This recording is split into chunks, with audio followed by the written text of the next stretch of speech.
And welcome back to Home Track Heroes on CW11 from Evergreen Speedway. Again, Steve Mortland here, Tom Glithero over there. And this segment is brought to you by Bardall. They're a family-owned business headquartered in Seattle. They're a technology-driven manufacturer of some of the best automotive lubricants in the world. Racers and champions around the world rely on Bardall. So we have got our Monroe Grocery Outlet Superstock Figure 8s coming up. This is going to be a good one. 13 cars coming up, and we'll get you the lineup. In the 0 car, starting on the front row, is Jillian Lapato. Outside of Jillian, in the number 95, is Bruce Wilson. Then we go back to the 19 of Harrison Hardwick. Brian Cottrell in car number 36. Jessica Wilkinson in car 55, JE. And Keith Cook in the 11. Inside the fourth row in the 67 car is Mackenzie Dietz. We've got some in-car footage that's going to come out of her car, so it ought to be pretty interesting to see what happens. Outside of her in the 51, it's Ryan Clark. Inside of row 5, it's the one-armed bandit Quentin Borson in the 17 car. And I'm going to guess by the end of this one, he's going to be up front. Outside of him, Mr. Excitement, the 32 car, Steve Cox. And rounding out the field in the 007 car, I guess 007? Yeah, you're right. That's it. It's Jumbo Jim Powers. Well done. Thank you guys, all of you, for being on the track this afternoon. As you can see, a lot of sunshine on the track, and it's been a very hot day out here today.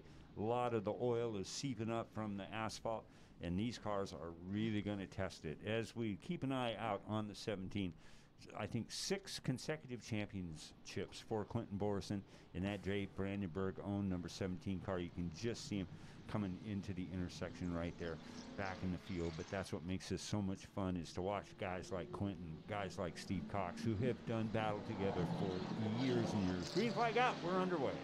You're right. As they head on down into turn 1, and the inside now becomes the outside, and the outside's the inside. That clean so far. Looking very, very good. But yeah, as we said, these are bigger cars, heavier cars, V8 motors, accelerate faster than the Stinger 8s did. So it's going to be kind of interesting to watch and see how they do as they come through the most dangerous intersection in all of Snohomish County. They do run a treaded tire, but not a lot of tread on the tires. So there's a lot of rubber contact with the race surface, and they've got to be really careful about not looping that car around, because on a greasy, hot track like what they're on right now, that can definitely happen. But it is Bruce Wilson having a strong one early on right there. Just about got that thing spun around. The 56 coming in on the inside, or 55J coming in on the inside, looking to forward to some of that in-car footage as the race goes on. 30 laps make up the distance for our Monroe Grocery Outlet Superstock Figure 8. As you mentioned, these cars are made to have a little bit of contact. You notice the bumpers are just a little bit heavier duty than some of the cars that are on the oval. Rear front bumpers, Nerf bars on the side of those cars. They're used to exchanging a little paint. They do some things to hide the valve stem in the tire even, because you can clip those very easily, and a flat tire does you no good. Boy, I think somebody really slowed up coming out of turn number 4 that time, got the field bunched up behind him. Mackenzie Dietz with a nice shot there. And that iconic number 67 car. That Dietz family has had that number on lots of race cars over decades out here at Evergreen Speedway. Good to have it on. You're right. Vern Dietz kind of owned a period of time. He owned that figure 8 track. And then Ricky the Kid Dietz, his son, came along, and he's another one who has done just a masterful job of driving figure 8 cars, and hopefully we'll see him back out a little bit later this year when we get to the big outlaw figure 8 cars. Yeah. Thanks again to Monroe Grocery Outlet for getting behind this division again in 2020. They have been a big-time sponsor of this division for a lot of years.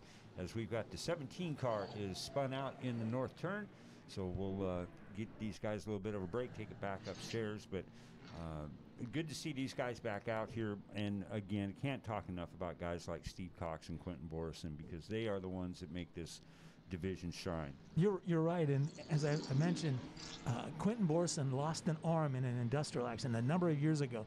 He does more with one arm, considering he has to shift the car, he has to steer the car and do it all with one arm. Phenomenal race car driver. Very impressive man, and so good to get to know, too. One of the nicest human beings you will ever run across. You bet. And drives for a guy who that same comparison can be used to the guy he drives for, Dave Brandenburg, who's been doing this forever as well. So it is Brian Cottrell up on top as they're getting ready to take the green flag as they are headed into the north turns 3 and 4. And you see it flying there, and we are back underway. You bet. And it's still Brian Cottrell still out front, followed by Keith Cook and Steve Cox, who came from the back row all the way up the third spot. So he's another guy we want to keep an eye on. And Steve's been doing this a long, long time.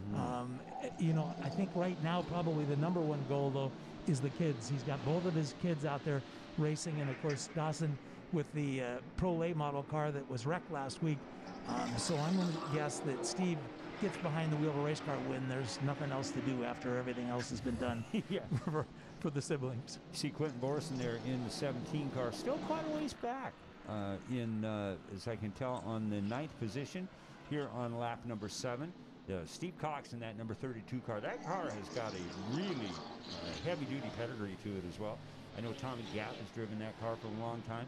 Tony Hill has driven that car for a long time. There's been several people that have kind of said, well, you know, I wouldn't mind getting back in one of those, see if I still got it. And that 32 car has always been the one that they always wanted. I know Greg Scott has driven it a couple times, too, a former champion. Well, you know, and back in that 6th spot, Jessica Wilkinson, that's another family that they spend a lot of their, you know, Saturday nights, whatever, maybe here at Evergreen Speedway. And now we've got some great in-car footage. Watch the hands of Mackenzie Dietz.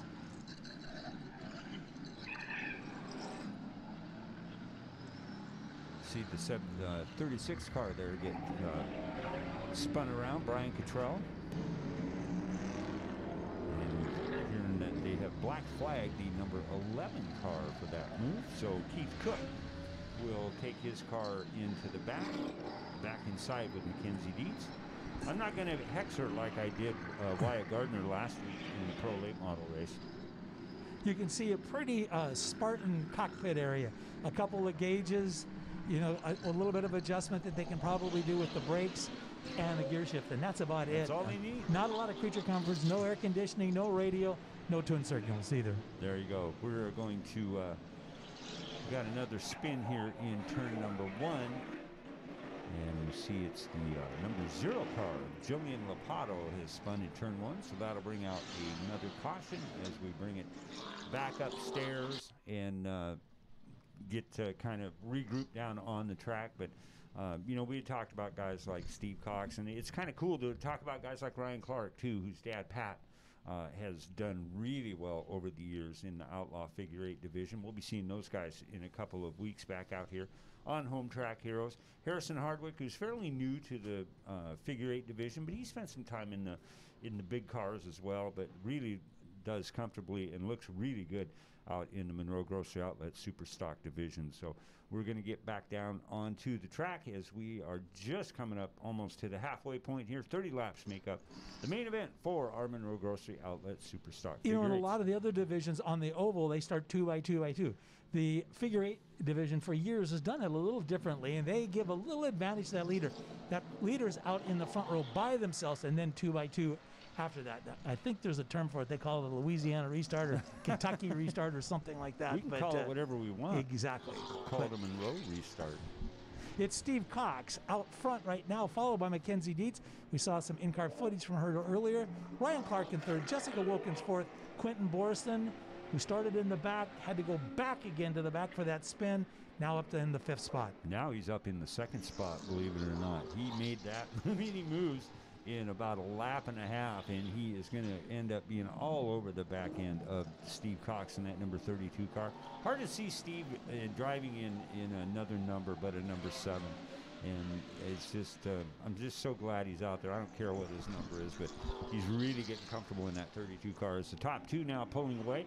3rd place, Mackenzie Dietz, like Tom mentioned, hanging in there. You can just see her coming up at the top of your screen there in turn 4. But it is all Steve Cox and Quentin Borson. You're right, and you know Steve's been doing this a long time. He's not afraid to use that bumper. No. And if he can, right there, just took a little bit of a scratch at the leader right there. But Steve has great talent. He's also been in trouble a few times, and he'll laugh about it when you tell him. But if you're going to drive a Figure 8 car, you better be willing to start a little trouble. Yeah, you can tell Quentin Borson pretty good on that brake pedal there on the last lap, as we are working lap number 18. Now we'll wrap that up right now and get coming up on 10 to go here pretty quick as the cars are spread out. But top two pulling away over Mackenzie Dietz. And you can see the difference, too. I mean, look at the lap times those two are going. A 16.517 for Steve Cox on that previous lap to a 16.406 for Quentin Borson. And the only thing that's keeping Steve out front right now is Quentin just kind of keeping an eye as we see a car coming back on. But Quentin is just kind of keeping an eye. He'll probably have one shot to get around Steve Cox. So boy, Cox can make that thing so wide sometimes it's incredible. You're right. Quentin just very, very patiently working that as he comes to the intersection, does a quick glance off to the right to make sure nobody's coming through. As he comes back through here, now he's got to remember to keep an eye on the 32 car, look to his left to make sure there's anything. There he is on the outside. You see a little bit of brake smoke as he jumps down on the brakes pretty hard as he headed into that north turn.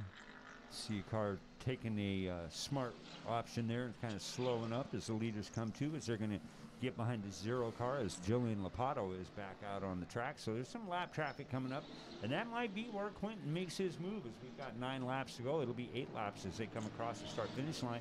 Lap traffic really holding up the leaders. Take a look at Quentin now as he's going to take a look up on the outside, tuck back in. Oh, look at Cox goes around.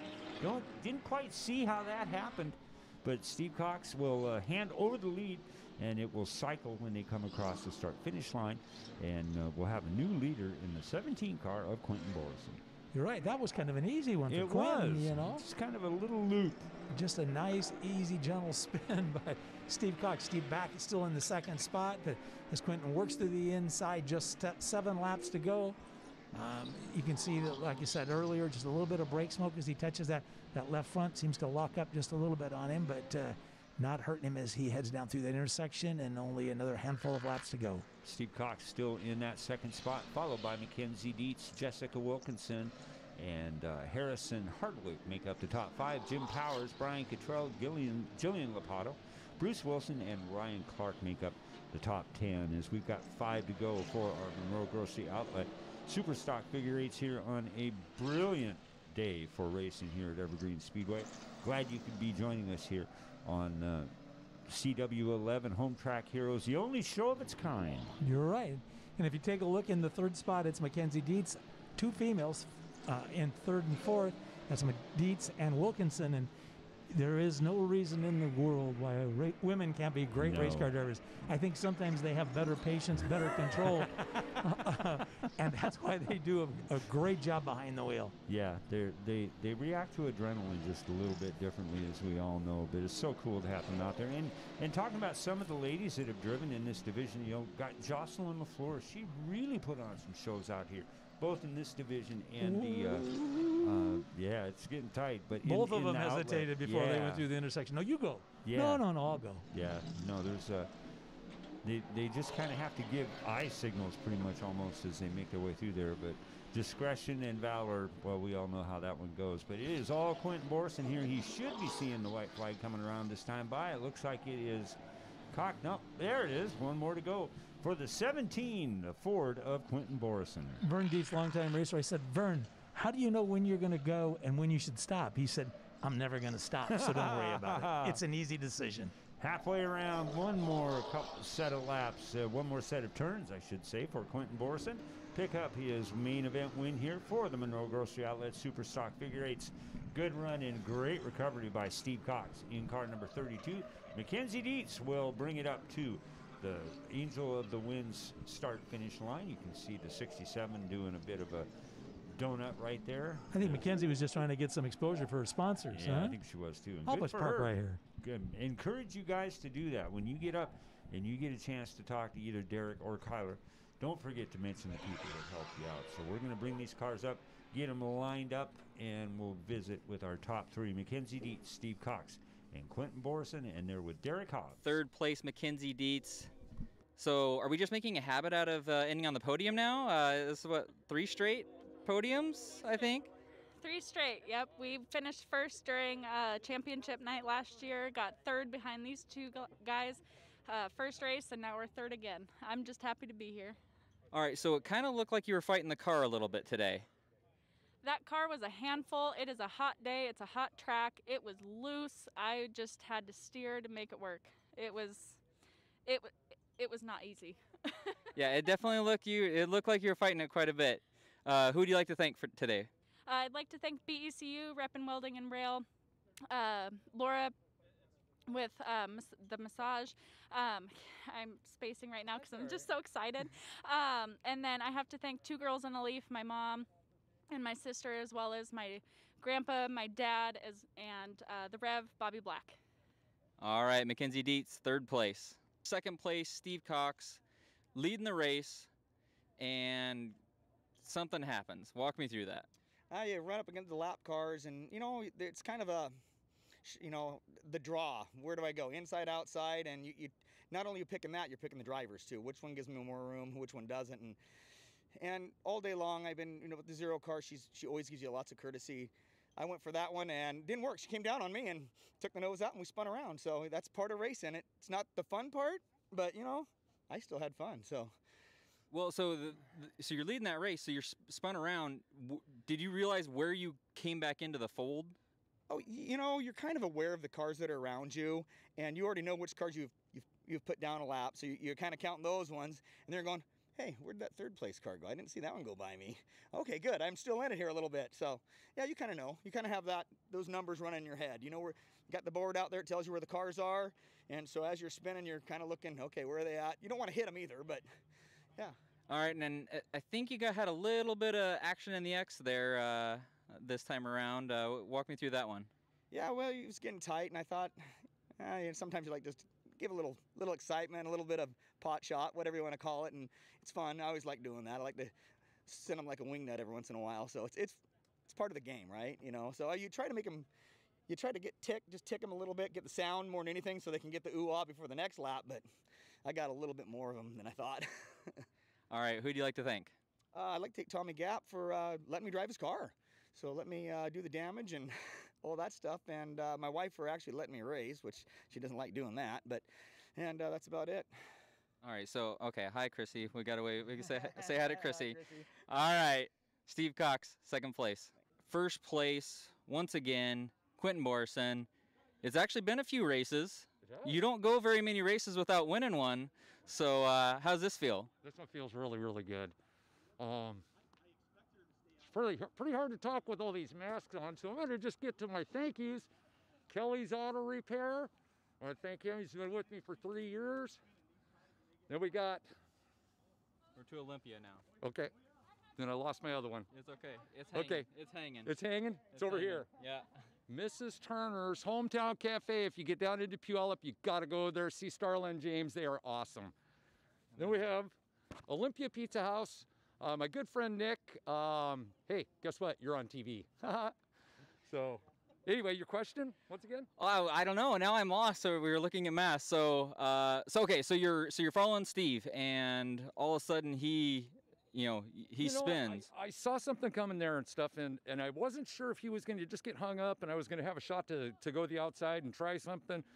And then there was some contact between them, and Steve went around, and I saw it start to develop, and I just took my foot out of the throttle and just made sure I didn't get into it. And sometimes you just get lucky. Tonight was one night that I just got lucky.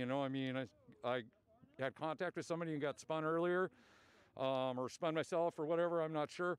Car went around. We got a yellow flag, so caught a break there, and then that happened with Steve. And I was a little quicker, and I think it was going to be a really good battle, and I was ready to go to the outside and put on a really good battle with him, but I was not expecting that. But sometimes it's good to be lucky.